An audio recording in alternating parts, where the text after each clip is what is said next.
remove the condition. But he still expects servitude, even with the condition. And the devil has a problem because he will not judge in your condition. He's saying they are guilty. They're guilty. There it is, the minister still lying. And there it is, the sister still fornicating. There it is, the brother still doing this. He is an accuser of the brethren. And he's doing it indirectly.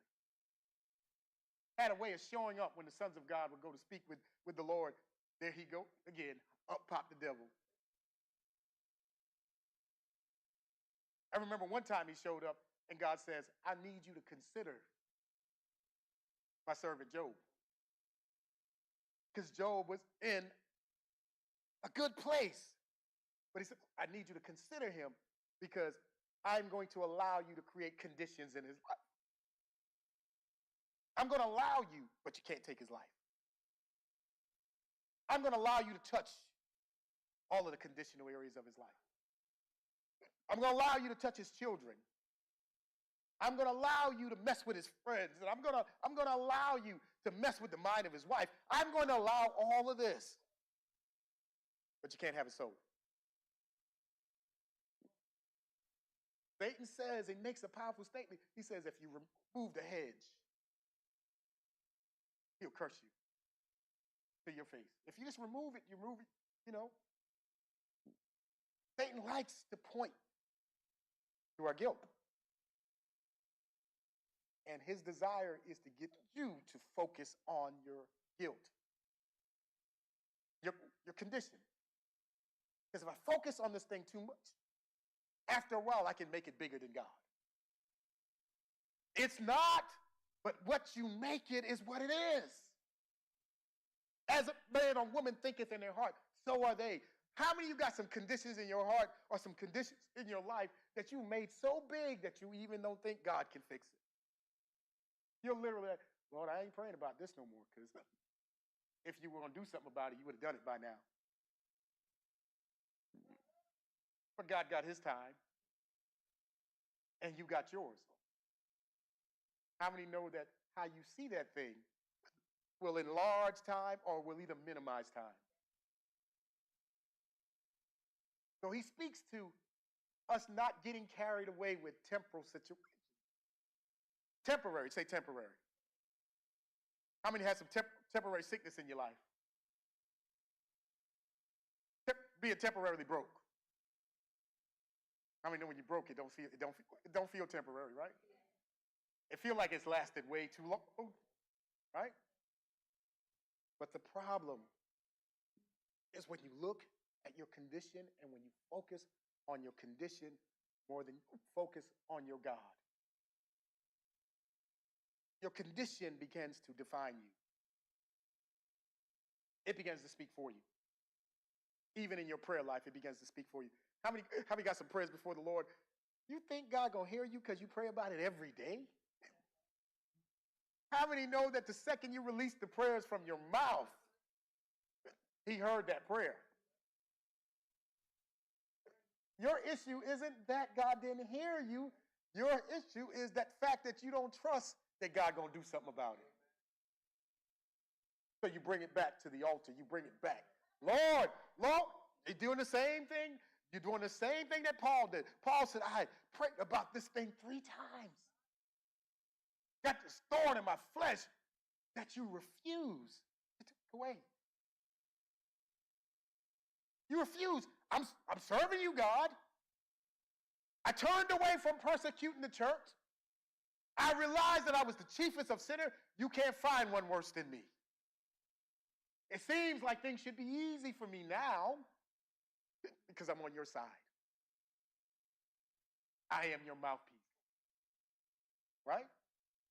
I am the one that's showing grace and mercy. You gave it to me, so I'm giving it to my brothers and my sisters. I'm even giving it to my enemy. And yet, all I can focus on is this conditional evidence. Because it's still evidence.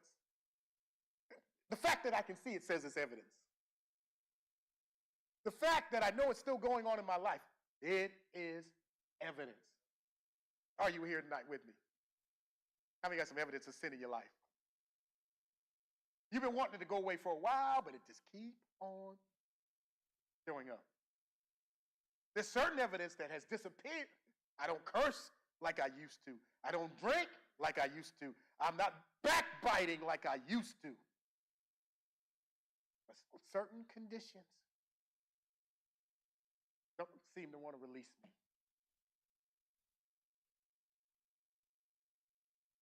And the enemy keeps pointing at it. It keeps me focusing on what I'm not doing right, what I'm not getting done. Lord, I'm a tither, I'm a giver, I pray for my enemy, but I still got these issues. Seems like you would just remove the issue. In fact, we go through seasons where we're praying that God would deal with the issue, when in reality, the issue is what he's using to deal with you.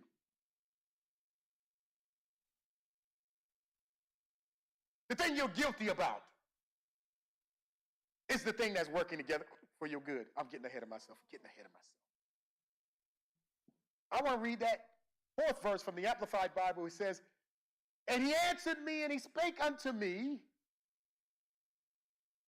those that stood before him, saying, take away the filthy garments from him. And unto him said, behold, I have caused thine iniquity to pass from thee, and I will clothe thee with a change of raiment. In other words, God is saying, there's some filth to your life that I still got to remove. Does not mean you're not usable. Does not mean that you don't belong to him. He just hasn't removed the old garment from the new person yet. Y'all don't hear me here tonight. He's making these accusations about my external man when God is working on my internal man. There's an unseen work going on in the inside of me that the devil don't see yet. And because God sees my end, he's not judging me for my present moment. Because he's still working on my internal nature. I've not yet become perfect, but he's perfecting me. I'm not yet what I ought to be, but he's forming me. He's molding me. He's shaping me into something that he can get the glory out of. But I got to deal with this circumstantial evidence. It's circumstantial because it points to my guilt, but it has no way of proving my guilt. At this point, there goes Sister Jessie. Still hasn't recovered from her past yet. But while she's alive, there's yet time for God to heal those areas that still need to be healed. It's still time for God to fix those things that have been broken. How many ever been mishandled? How many ever been dropped? He's pointing at the fact that you've been dropped. He's pointing at the cracks. But the Father is still putting you back together again. Who had 2 Corinthians chapter 12, verses 9 and 10? No. Romans chapter 3. Who had Romans 3? Was that Brother Calvin, Romans 3? I want you to go Romans first, then Calvin. So go there first.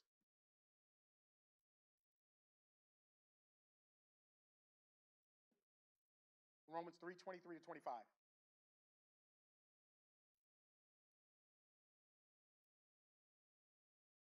Stop. How many? So when this devil pointing, says all have sinned. When he's pointing, can he miss you? I'm gonna say it again. When the devil is pointing, and when he's got these accusations and these false evidence, this evidence based on guilt, When he's pointing, can he miss you? Can't miss one of us, can he? Keep reading.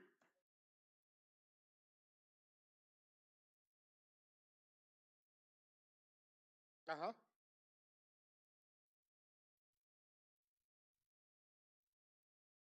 Go back to a word you said. You said this word. Can't slip past this word. That word continually. All have sinned. All have sinned. Continually fall short. Do we got any self-righteous people up in here? Do we got anybody that think they're the righteousness of God based on their activity, based on their deed? No, you continue messing up in some area of your life. Go ahead and read, Sister George.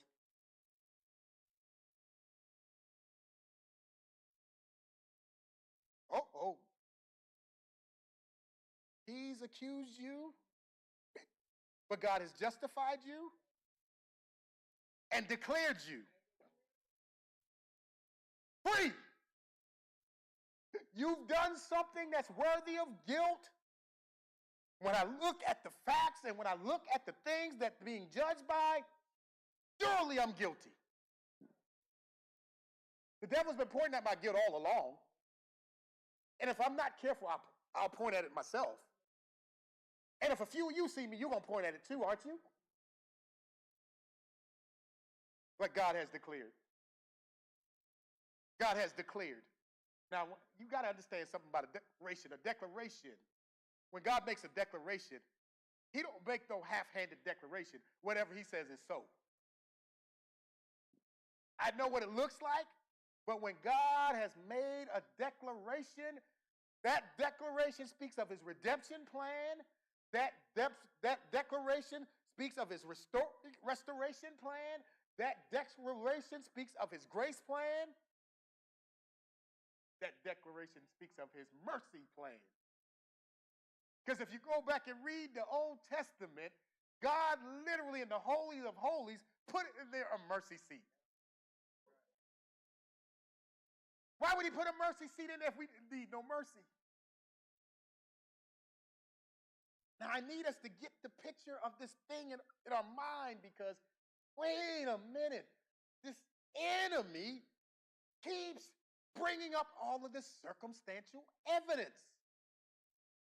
And it's messing with my name because I need to have a name that represents my Father. My Father is holy, so I got to be holy too. But he's pointing at some guilt in my life that makes me not so holy.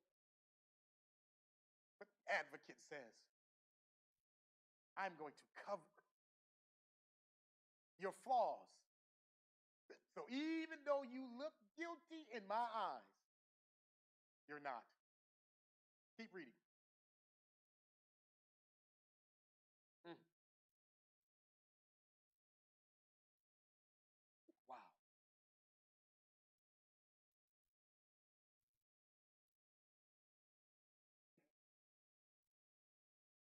Mm.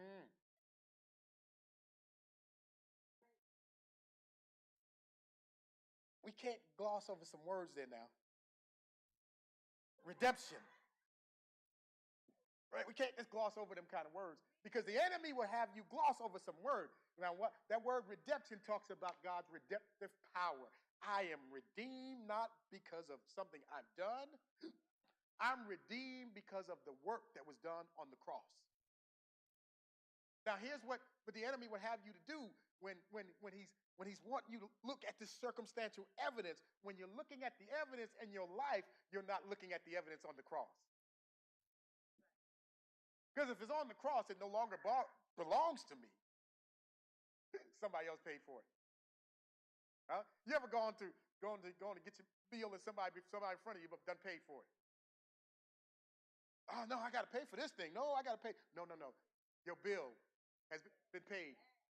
Go thy way and go on about your business. It's paid for. It does not need you to redeem for it. It's already been redeemed. The bill has been taken care of. And we've got to get that picture in our mind when the enemy keeps coming at us with his circumstantial effort. All he knows how to do is point at our guilt. He has no capacity to prove his case.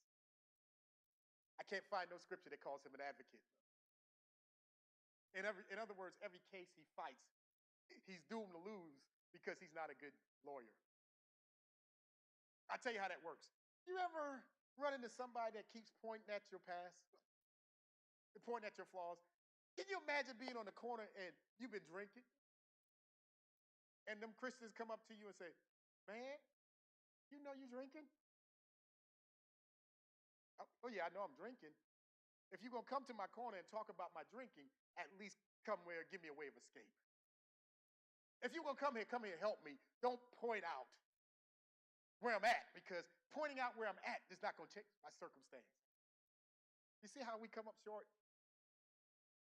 Because we act sometimes like Satan, pointing at people's circumstantial evidence. There you go again. Do you not know he just lied to me last week? And he's supposed to be a minister. So now the enemy has enlisted us to point at people's issues when we got issues. The enemy has enlisted us to focus on people's shortcomings when we got shortcomings. We are proclaiming people guilty, but can't prove that the end of their matter is going to be as it is right now. Good God Almighty. Because circumstantial is somebody pointing at your guilt. They can't prove their case. The enemy has never had the capacity to prove his case. If he could, we'd all be dead by now. I gave you a hint when I told you about Job. When I tell you about Job, I said, go ahead. That's what God said. Go ahead. Have you considered my servant Job? He said, no, I'm going to make him curse you to your face. Isn't that what he said? The Bible says the end of the matter, the end of Job's life was greater than his original condition. Now, I want you to pay attention to how rich Job was before the enemy attacked his circumstance. Had an abundance of kids, had abundance of blessing, had a faithful wife, had good friends. All of them were touched by the enemy. But in reality, because God had him in his hands, he was able to be redeemed. And watch this, in the end, be in a better state than his original state. That's how we've got to start believing. We've got to start believing in a manner where, Lord, here's where I am. I'm living by your grace and your mercy. Lord, I'm thriving. I haven't arrived yet, but I'm thriving to be closer to you. I'm thriving to be more spiritual in my latter days than I am in my present day. I'm thriving to not be an accuser of my brethren. And I'm thriving to no longer focus on my areas of guilt. But I'm focused on who my advocate is. I'm going to look to Jesus, because watch this. He's the author and the finisher of my faith. What does that mean? He's the one that authorized my life, and he's the one that's going to bring my life to the finish line. But I got to believe that. I got to take my eyes off of this circumstantial evidence. All right, Brother Calvin, if you go read for me. Verses 9 and 10.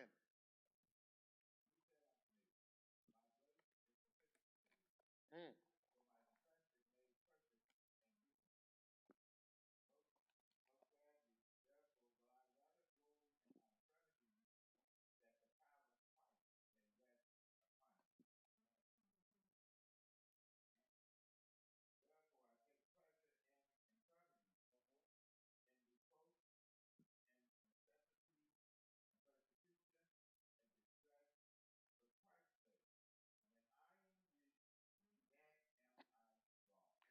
Don't gloss over them words. Go back and tell me what you take pleasure in.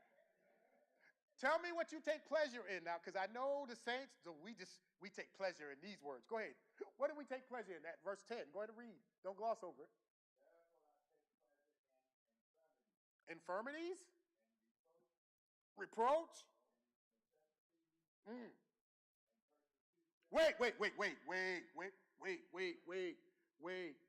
You mean to tell me that you got to be okay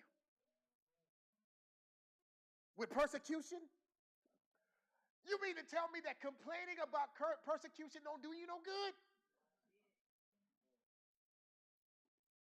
Please help me, somebody. Have you ever gotten anything good out of complaining about what other people done to you? Has it changed your circumstance in any shape, way, or form? Let me ask you this. If you prayed about something, why you got to talk about it? If you've given something to God, come on, walk with me for a moment. If you have truly given something to God, why you need to discuss it with other people? Because if you gave it to God, then you pull it back from God and discuss it with other people, that means God don't have it any longer. You got it again. Y'all better help me right here, because I know you're guilty. I know. Because I'm actually accusing you right now, right? No, here's what you said. You said, I prayed about this thing, I gave it to the Lord. And just a day later, you snatch it back out of God's hand because you needed some sympathy from your brothers and sisters. Now pay attention there. Now pay attention real closely. What you're doing, you're saying, advocate, I fire you. I'm going to plead my case. Y'all don't hear me here tonight. I know I have an advocate with the Father, but you just ain't doing a good job of pleading my case. And so you'll go tell your brothers and sisters, I ain't done nothing to nobody. I need you to know, Sister Drew Blue and them, they talk bad about me. They always lied on me. But I didn't gave it to the Lord. If you gave it to the Lord, why are you talking about it?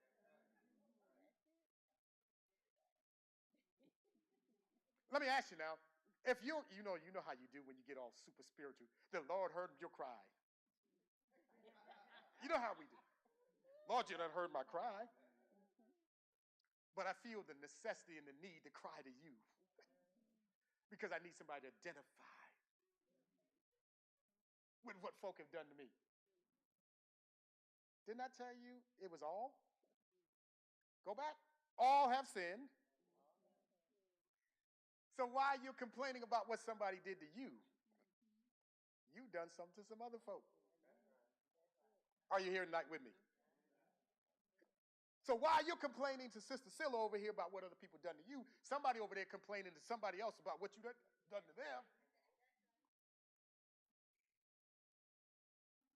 All of us are forced to function under circumstantial evidence. Folk pointing at our guilt. I'm pointing at your guilt. You're pointing at my guilt. And nobody can prove the case. No. Oh, good God. None of us. If you saved, no enemy in hell can prove a case against you. If you're saved now. Because if you're saved, the fact that you got salvation is because Christ has paid for it. I confess my faults. My big brother Jesus has paid for every one of my faults, my shortcomings. And if I'm to believe what Brother Calvin says, in reality, when I am weak, his strength shows up. My problem is I'm too busy embracing the weakness. I'm too busy telling people about the weaknesses that you caused in my life. When all along it's already been paid for. So I'm going to glory in the fact that you don't talk about me. Bless God, I know I'm doing something right. They talking about me. Huh? Oh, Jesus. I know I must be on the right path because it seems like half of the church done turned on me.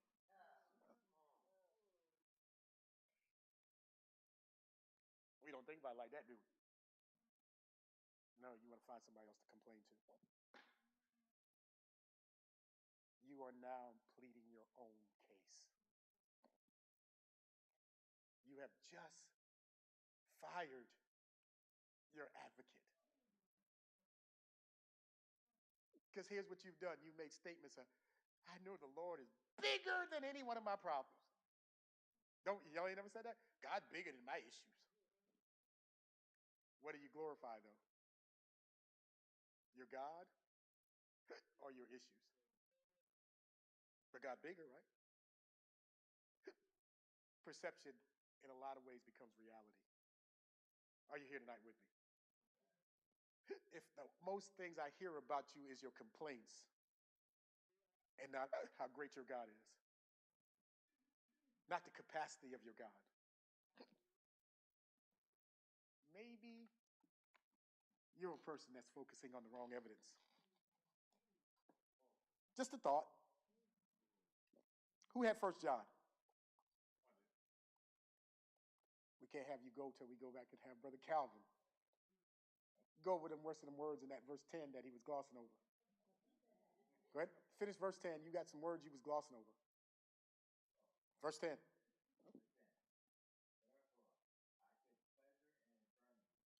Don't move too fast. Use it. What that word you do what? You take what? Pleasure? I take pleasure because an infirmity is a weakness. It's a sickness. There are seasons in my life where it's needful for me to be sick. It is needful for me to go through so I can speak of the goodness of Jesus when he brings me out on the other side. Go ahead. Uh-oh. Reproach? Brother Calvin, how old are you now? How old are you? 84. We about done with you, right? You 84. You ain't got no use for, we got no use for you no more, right? We got no use for you. You might as well just be dead in the grave right by now. Absolutely. I need you to remind yourself the next time the person that points at your guilt that says, I am 84 years old and they won't let me do the things I used to do. No, I've just matured past that. Nobody bypassing me. I'm just being elevated. When my maturity is what's my greatest gift right now. Something I can pass down. Where I can teach the young fellas how to carry themselves. And sometimes teaching folk is no longer doing the thing, but teaching the thing. Right? Because how many know that sometimes you got to be the example? And then other seasons where you got to teach the example. Go ahead and read, Brother Calvin. Mm-hmm. Mm. For who? Who say? Who say? So you mean to tell me it was never really about me? All these things I'm dealing with, never really about me? Never really about you, Sister Melissa. Never really been about you. The more you make it about you, the less you make it about him. Are you hearing what I'm saying? Never. Oh, good God. You know why he trusted Job? Because Job had the willpower and mindset to put his kids, his goods, his family, all of that before himself. And the enemy thought he can get him by going after the things that he put before himself. The enemy think he can get you because you put yourself before God. That's always been his trick. His goal is for you to put yourself above your God. Because how do you do that? by making it more about you than your God. All right, Markella, your turn now.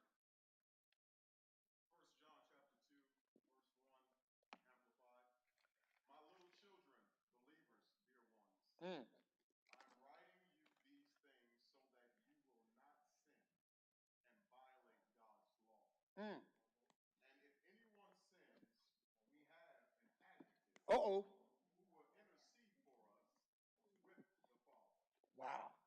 Jesus Christ, the righteous, the upright, the just one, who conforms to the Father's will in every way, purpose, thought, and action. He said, I'm writing this thing to you that you don't sin. But if you go ahead and mess up and sin. Y'all read that part where he said, if you do, if you do, if you do, if you do. Lord knows all of sin. So ain't no real if in this thing. When we do it. Y'all with me? When?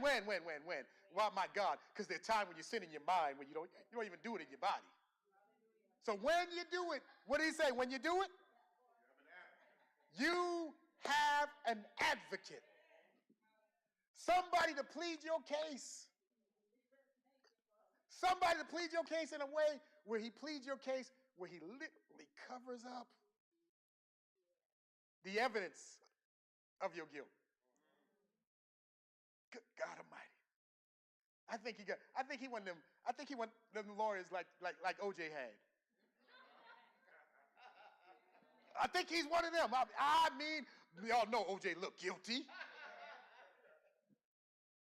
And so he came up with this plan, and he's like, my God, if I could get them to get the focus off the real evidence and get it on this lacking evidence.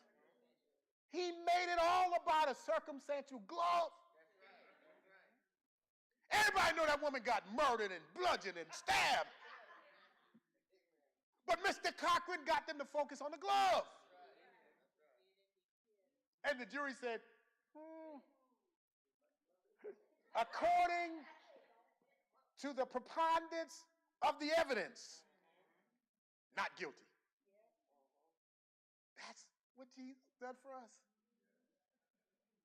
All the evidence say we guilty. Satan never points at something you don't do. He points at what you do. Are you with me here tonight? There you go lying again. God, don't you see they lying again? And God says, because I'm God, I'm not going to consider their present condition because I'm working on their future. Y'all don't hear me here tonight. I'm not going to consider your present condition. In other words, if I allowed you to die in your present state, things would not be right. Because I'm processing you. By the time judgment comes, this area won't be there no more. How many got some things in your life that used to be there? That's not there no more. Thank God I didn't get judged when I was over there. Because now that I'm over here, I done left some stuff behind. But based on my sin nature, there's still some things that's right with me now that I don't want to be here when I get over here. Are you getting the picture? You cannot fire your advocate. Are you hearing what I'm saying? You can't afford to fight your advocate. You can never make your case better than he can. My biggest problem with the church is we always trying to plead our own case. Oh, good God. We always try to plead our own case. Bad enough that the enemy pointing at stuff that we actually do. And you try to plead your case and you've done it. How do I know you did it? Because all have sinned and came up short. So if all of us have done it, how can we plead our case, y'all? How could you? I can't plead the case for Scylla. Scylla's so sweet. Oh gosh, every time I see her, but we don't know what she be doing to Solomon at home.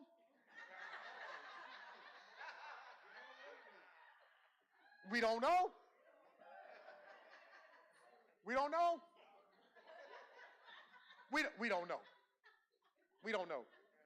We just don't know, do we?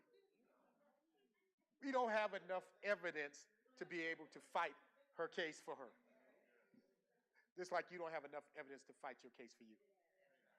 Because according to the evidence, the guilt that he points to, all of us would be guilty. Are you with me? All of us would be guilty. We can't afford to fire our advocate. Stop fighting your own case. Because based on your condition in the day, you might be just as bad as the devil at pointing at your guilt. Y'all don't know what condemnation will do to you. Y'all don't know what it do. Sometimes for me, reading the Bible, all I see is my guilt. If I read it good enough, because in the Bible, it literally says this. Sometimes when you read it, you think you'll find life, right?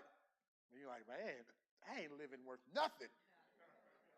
Y'all ain't never been there, huh? I keep coming up short. Checking the boxes. Sister Melissa, I'll be checking the boxes. Oh, I just showed some grace. Thank you, Jesus. I showed some grace. I showed some grace. And then I get home and let guard down, and I yell at Tanya. Or God forbid that I done told them kids 3 or 4 times to not do it. Y'all ain't never beat a child when you were angry, have you? Oh, gosh, that's the worst time to beat. All your frustration come out on them. Then when you come to yourself, talk about it hurt me more than it hurt you. No, it hurt them.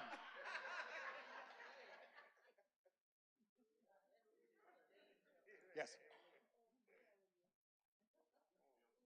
You cannot afford to fire your advocate. If we got nothing out of what I'm trying to tell you tonight, stop pleading your own case. Stop doing it. It is not beneficial for you to plead your case with people who got cases too.